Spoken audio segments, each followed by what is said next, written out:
Hi, I'm Callum from Tyne Valley Motorhomes, and this is a handover of the eldest Avantgarde 115. On the driver's side of the vehicle, with the tri-mark key, you can open this locker here, which is your battery locker. So it has your leisure battery in there, along with a hookup point. So this is where you hook the vehicle up to charge the leisure battery, should you be at home and you're pre-charging the vehicle or you're on a site. So what you do is you lift the collar, expose the end, slide it onto the vehicle first, then to the power source, and do it in reverse order when unhooking the vehicle, so that you're never walking around with a live lead, and then just slot the lead into the groove so that you can lock this locker now, and you hook up lead safe in there. Here you have your fresh water drain off point. So should you have taken on any contaminated water, you're draining the vehicle down in the winter, or you're simply just not using it for a couple of weeks, you can simply open it and drain the vehicle down of fresh water. That's your clean water. And then on the back, starting at the top, you've got your high level brake light, your reverse camera, your two vents which are behind your microwave,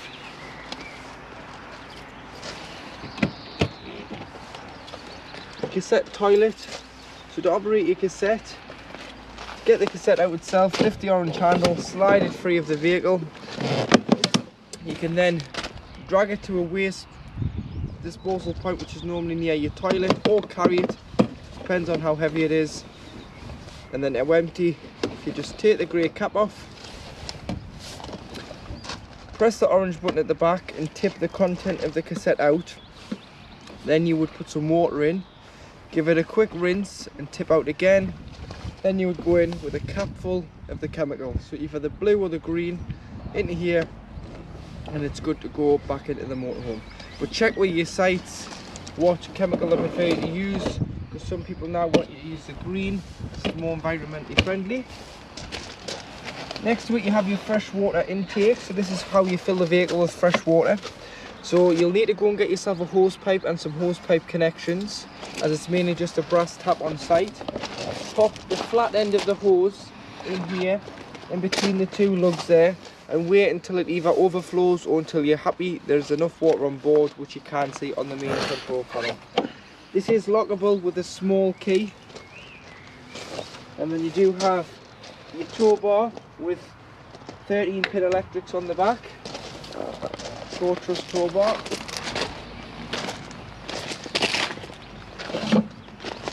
External gas point.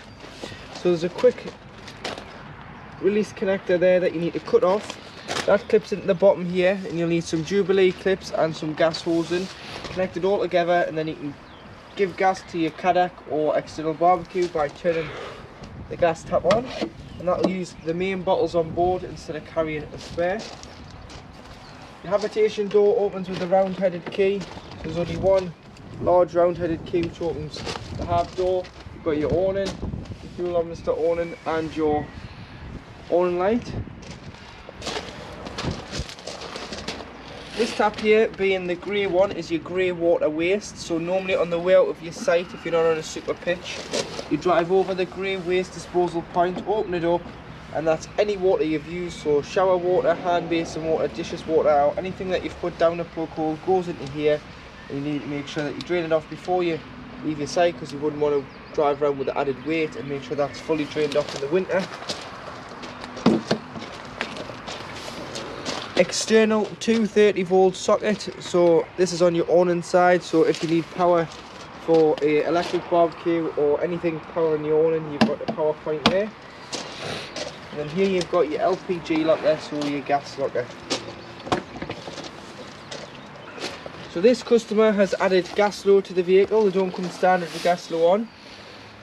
Then you've got gauges on the top which reads green, red, orange and green. Once it's in the green, it's obviously full. And to turn the bottle on, plus and the minus. Minus to turn it off before you travel, plus to turn it on when you arrive on site. And this is a refillable system, so these bottles don't come out. You simply refill by this point here. So it's a bayonet fitting. You go to your local LPG centre, push the filler on, twist it onto the bayonet fitting, pull the trigger back and then press the button on the display panel on the pump until simply it doesn't take any more gas, and when you'll know when it's full because it will not take any more. Beside the passenger door you do have your diesel, which opens with the main ignition key, and then as it's a new clean diesel it's got AdBlue. It's a 19 litre tank and it'll do 5,500 miles off a full tank. But once you've done about 4,500 and you've got 1,500 left, you'll get the warning on between the fuel and the temperature gauge, which just means you need to refill your AdBlue, which you can buy on the pump or you can buy in the drums. And simply top it up as soon as you can. Higher pressures, so 5 bar on the front, which is 72.3 psi, 5.5 bar on the back, which is 79.5 psi. Engine batteries underneath this compartment in the cab floor. Toolkits underneath the passenger seat. And the bonnet release is on the side of the passenger dashboard, which is just here.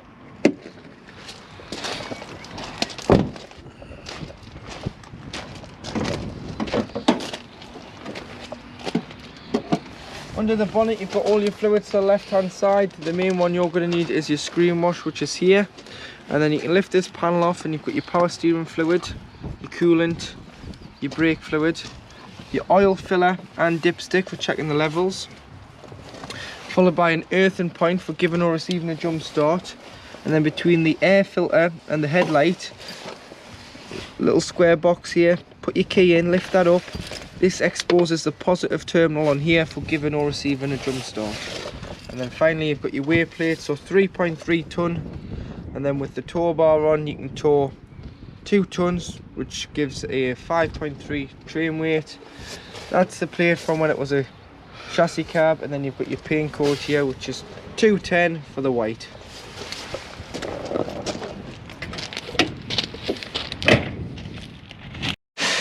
To operate the 12 volt control panel, so in the top left hand corner you've got the master switch. So what the master switch does is it turns the vehicle on and off. So it'll either turn on 230 volt if you are hooked up, or if you aren't hooked up it will just turn on 12 volt off the leisure battery. Directly underneath it you've got your master switch for all your interior lights, which are all then individually switched around the vehicle. You've got the picture of the tap here, which is your pump. So you need to turn your pump on for your taps, toilet and shower. Otherwise you'll just get whatever's left in the lines and it will fade away, as it will not pressurise the water to the pipes.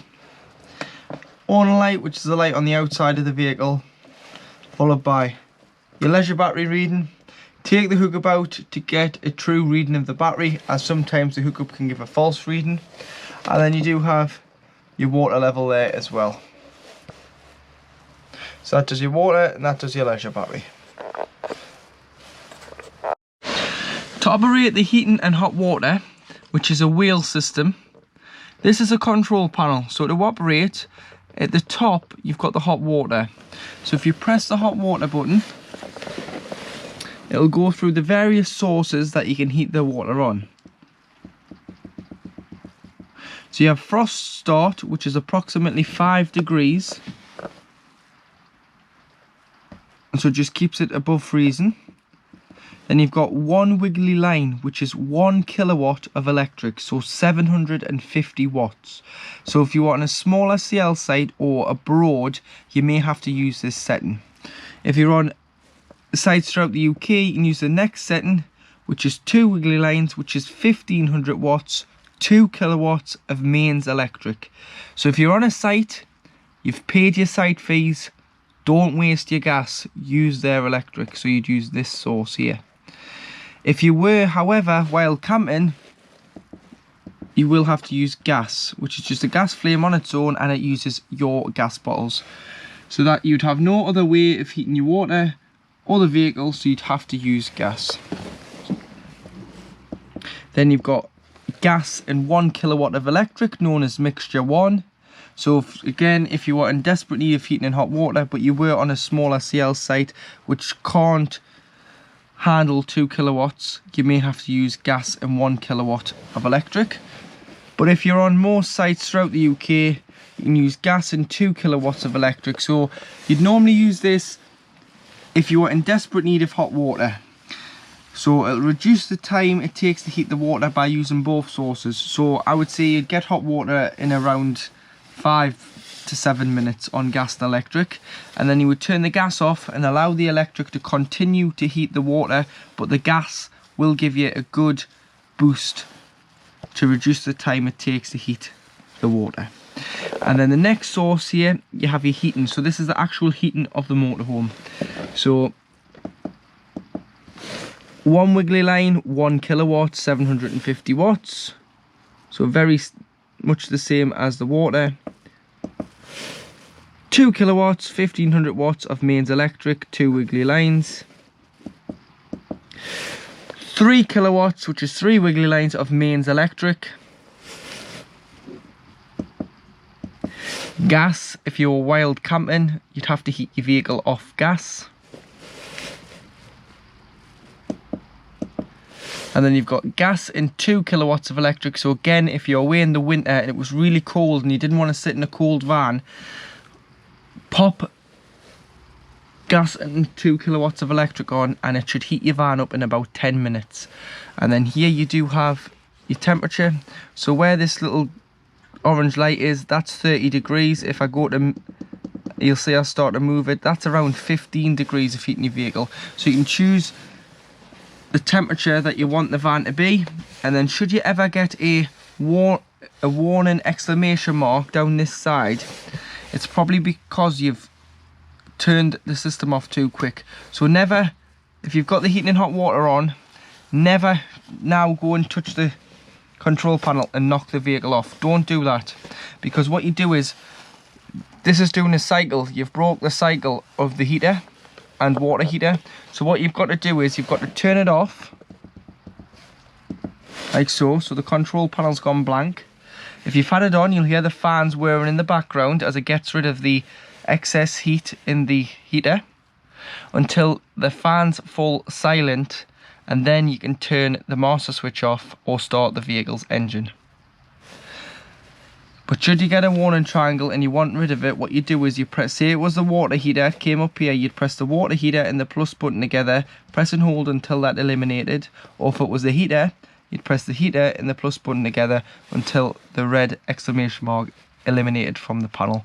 And then you can go and try and start either the hot water system up on your choice of source, or you can choose the source for your heater.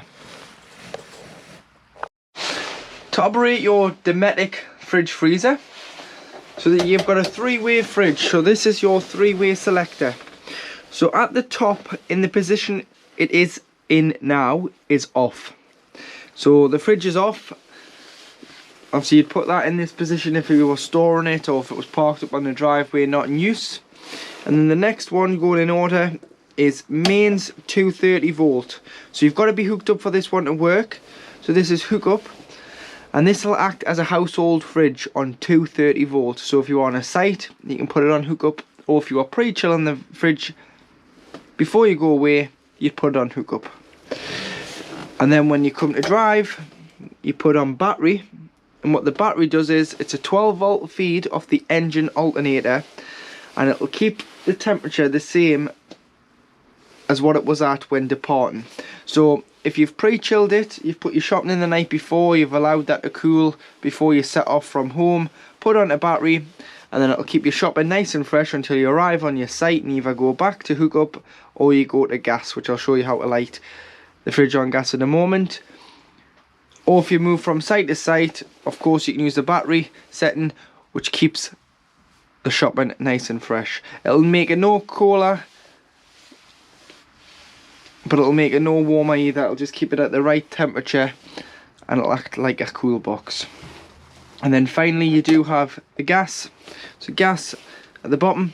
This is your gas level, or should I say your gas lit indicator. And what that does is that orange band goes into green, and what you've got to do is you've got to press in this is your temperature. So adjust your temperature to suit. Press that in and press the spark ignition in, and you want to press and hold. and it'll slowly start moving into the green. Once it's in the green, you'd let go and your fridge is lit.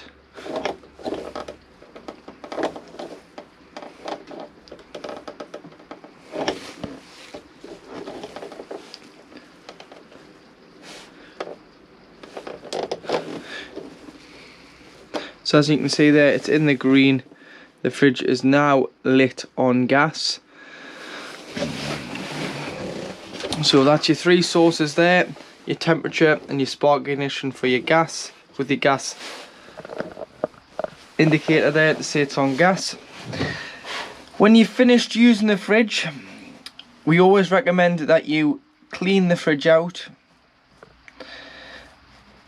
and leave the door open ajar, because otherwise it forms an airtight seal and traps that clean air, which will then make the vehicle smell. So to stop it, to keep the door open and stop it from smelling, press this lug, pull these two catches out and rest this door upon the hinge. You can see there, I can get my hands down the side of the rubber, the door's loose. Air circulation will be able to go in and out the fridge when you've got it in this position.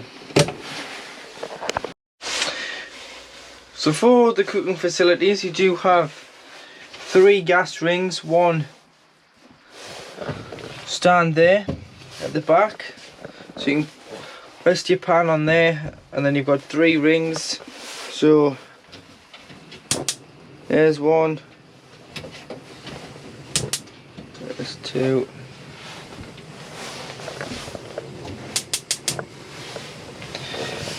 so there's 3 gas rings lit. Allow these to cool down once you've had them on, so it's cool enough to touch before you put the cooker hood down, because it may shatter when it's hot. And then underneath,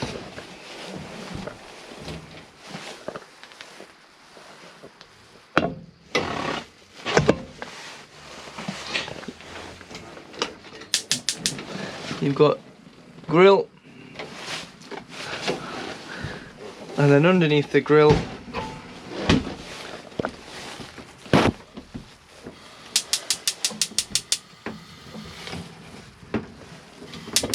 you've got your oven there. You may need to take your grill pan and oven shelf out when travelling, or wrap them up, as it can cause a little bit of vibration on the road. And then underneath the oven you've got storage for your pots and pans, and you've got 2 gas isolation valves. This is for your fridge, this is for your cooking facilities, so such as your hob, your grill and your oven. If you've got any problems with gas, turn the bottle off to be safe. These are mainly for when the vehicle is annually serviced on its habitation service. To open the cupboards, press the catches behind, and you'll notice you've got a plate rack and a cup rack. You've also got the mains 230-volt socket in here for the microwave, so you can turn it on and off here from the socket, or should you ever need to replace or isolate the microwave, you can unplug the plug and push it through here. And you do have a 800-watt Russell Hobbs microwave, so this has got to be hooked up for this to work. Kitchen light with 2 230-volt sockets, a worktop extension there. And then pressing the catches in, you've got your various drawers. So three drawers, followed by 1 cupboard at the bottom. To lock your habitation door, all you need to do is lift it up to lock, push it in the middle, and then you push it down to open. So in the up position is the door locked on an evening. You've got a waste bin there, and you've got a blackout blind. And then when the door's open, you've got a fly screen which comes across, so you can allow ventilation in but keep the unwanted guests out. So in the rear corner of the vehicle, you do have your washroom, which is a combined toilet shower cubicle.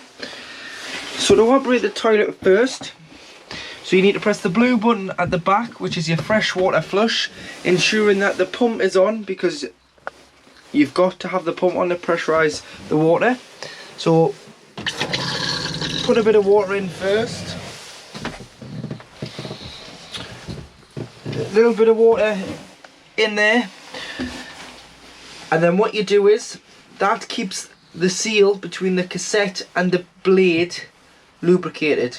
So always put your water in first, and then open your blade, which is this is your blade handle, this grey handle here. Slide this to your right, so away from you.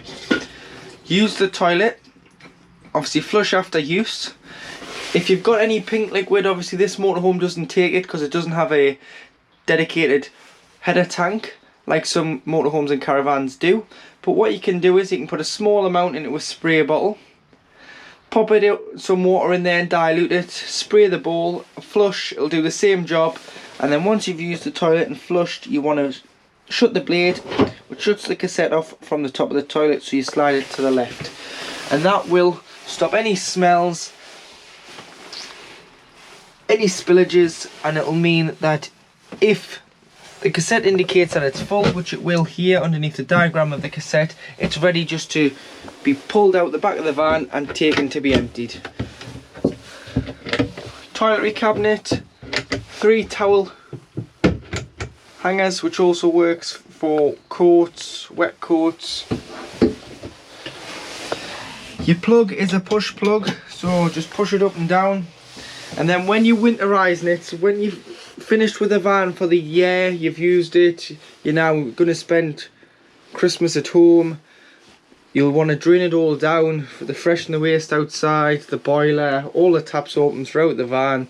You'll also want to unscrew the shower head from the hose. Don't leave the hose sat up like this, because the water could sit in it. Lie that in the shower tray, just flopping down there with the tap open to stop any water from potentially freezing in the shower hose pipe. So underneath here you do have a storage drawer and a cupboard. That's just your wheel arch there, so you've got a shelf above it, and then you can either sit your telly on here, put on the bracket, 12 volt TV aerial point and two 230 volt sockets. If you are getting a telly, we always recommend a 12 volt one, because you don't have to be hooked up for this to work. It'll work off your leisure battery should you have enough charge in the battery. And then just above you do have your TV aerial. So at the back you do have your Teleco TV booster, so you can boost the decibels of the booster or bring it down if it's too strong on here. And then should you be struggling for a signal, look where your other motorhomes and caravans are pointing on your site, and you can adjust your aerial. So if you loosen the nut off, you can push the stem up and then use the black collar to direct the aerial on the roof, so it'll tilt it, it'll stand it on end until you get a good enough signal. But always remember to pull the aerial in and fasten the nut so that the wind doesn't rip the aerial off the top of the roof of the motorhome and cause any damage. Underneath your bench seat, behind the passenger seat, is a location for your consumer unit. So you do have all your mains, RCD, MCBs on the top, with your main trip tester in the top right hand corner. So should you be struggling for electric, you can always try and trip your vehicle, and if you trip your vehicle and your vehicle doesn't trip, then you aren't receiving mains power, so you know it's not the motorhome, it's probably the site's problem. However, if you trip the vehicle, you can then go here and put the power back on. Say you've tripped it with a mains kettle or hairdryer, you can then flick it back up. And underneath you've got all your standard blade fuses for your 12 volt. So 10s, 5s, 15s, 20s, 25 amps. Just get a mixture of fuses and carry them with you, because if a fuse does blow, you can replenish the fuse, and they all listed what they do on the bottom of the unit. Solar charge controller box is in the corner, that just does its own thing. And then just beside it you've got a gas tap for your boiler, so do just be careful that you don't knock that, because you'll shut off the supply of gas to the boiler. But should you have any problems with the boiler, you can either isolate it there or turn the bottle off. In the bunk on the driver's side, at the back, you do have your location for your boiler drain. So to drain your boiler off, you do have this yellow tap. So when the yellow tap is pointing the width across the vehicle, it's holding water. So this boiler heats 10 litres of water at any one time. In the winter, it's very important that you drain the boiler off, because if not, with the colder temperatures that we suffer in the winter, the water could then freeze, split the boiler and cause a lot of damage, which then isn't covered under your warranty, because it's your responsibility as the consumer to drain the boiler down. So what you need to do is, you need to simply come in with no power and just flick the boiler so it's pointing towards the cab. When it's pointing towards the cab, it will drain off 10 litres of water directly out underneath the chassis. Leave it in this position when you're not using the vehicle, and then when you come to reuse the vehicle, you would just push it back across the width of the van. You would shut your fresh and your waste outside, because you would have had them open to drain off your waste and your fresh water tank. You'll assemble all your taps back up, because you'll have had them all open in the middle of the mixer. Put your shower head back on your shower hose, and then fill the vehicle via a hose pipe with cold water. Once you've filled it, you'd come in, you'd put your control panel on, you'd put your pump on, and you'll go to the cold side of the tap, and you'll get a pressurized flow of cold water. When you start to move it to the hot, you'll notice that it doesn't give you as much water, and it'll cough, splutter, and make all sorts of noises, because it's not giving you pressurized water. Once you get a free flow of water from the hot side, this is when your system is primed. And all it's doing is, it's drawing the water from the freshwater tank underneath, filling this with 10 litres before it gives you through the tap as a pressurized water on the hot side. Once you've done one tap, then just quickly try them all. Then your system is primed for the season. But please drain your boilers down, because if not, it's very expensive to replace. And you'll notice you've got a main battery fuse on the back of the battery locker here, and another gas tap for the isolation of the gas supply to the water heater. To make the lounge into a bed, what you need to do is, so if you lift and slide, and do that both sides, lift and slide, meet them in the middle, and then if you grab your backrests, pop that there,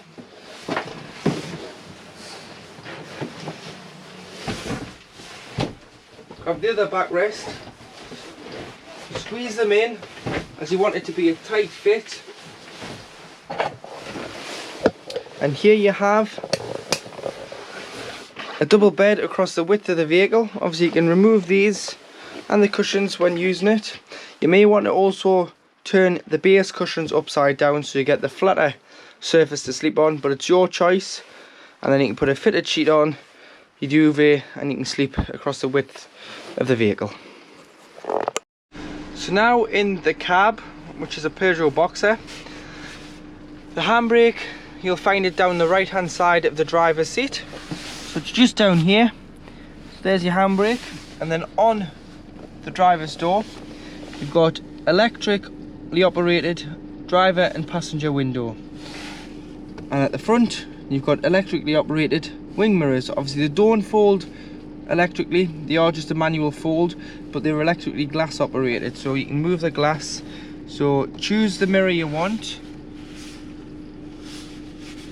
and you can adjust the top one or the bottom one to suit both passenger and driver's side.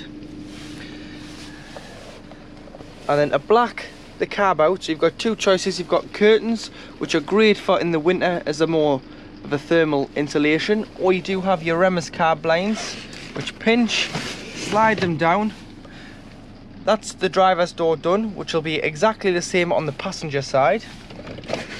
And you've got exactly the same for the windscreen. So slide, pull this out because it goes around that sensor in the windscreen.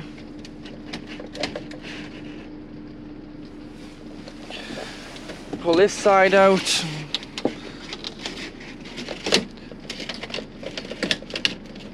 Meet in the middle. And there you have your cab windscreen blacked out. You've got your headlight adjustment down here, your rear fog lights, and if you want start stop disactivated. Obviously start stop will only work if the battery's got enough charge in it and you're not drawing too much from it. So if you haven't got your aircon on and the fan's on full blast, obviously start stop will work. If you do, start stop won't work as much because you're drawing too much out the battery. It might think that it's not got enough to then start the engine once you're at the traffic lights. But releasing the clutch, putting it into neutral, the van will just cut out on start stop, and then as soon as you dip the clutch, it'll kick back in. Trip computer on the end of the wiper stalk, which goes through your average and instant consumption, your range, how many miles you've done and how long it's taken you, and you've got trip A and trip B. To reset the computer, what you need to do is you need to press and hold the trip button. So just press and hold and it'll reset it, it'll blank the computer, and then it'll start to then read new figures. Answer and decline a call. You can scroll through your audio, your radio stations, or your contacts with here, mute and volume. Indicators and lights, obviously you can turn your lights on, off should I say, or on, but I would just leave them on automatic, which is the bottom setting, and they'll come on and off with the sensor in the windscreen. And then at the bottom one you've got off. Go down, you've got SLD, which is speed limiter device, and you'll notice it says off here and it says 55 miles an hour. Push it up slowly, goes up in ones, push and hold goes up in 5 mile an hour increments, and then to turn the speed limiter on, you just press the end of the stalk and it'll now read 70 mile an hour, but it'll not read off, and that means it's on.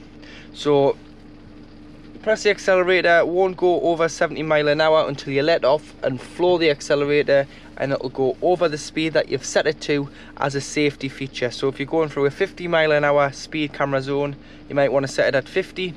As long as you're light on the accelerator, it'll not go over it, and then you can obviously turn it off, put it to whatever you want, or turn the device off, which is to here, and go to the next setting, which is cruise control, and you get the green light in the bottom of the rev count.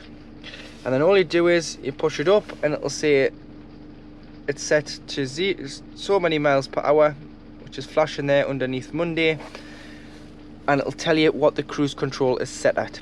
Should you brake, you'll deactivate the cruise control. You can press here to resume, or you can press here to turn off the cruise control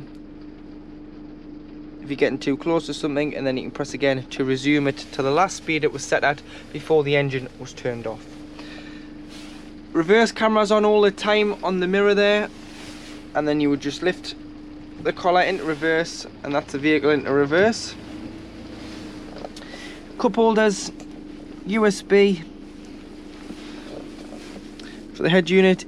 ASR off is anti-slip relief, so if you're on wet grass or wet gravel and you're struggling to get traction, turn it off, and then you can give the vehicle a bit more oomph with the accelerator to try and get the vehicle out of the grass or out of that gravel.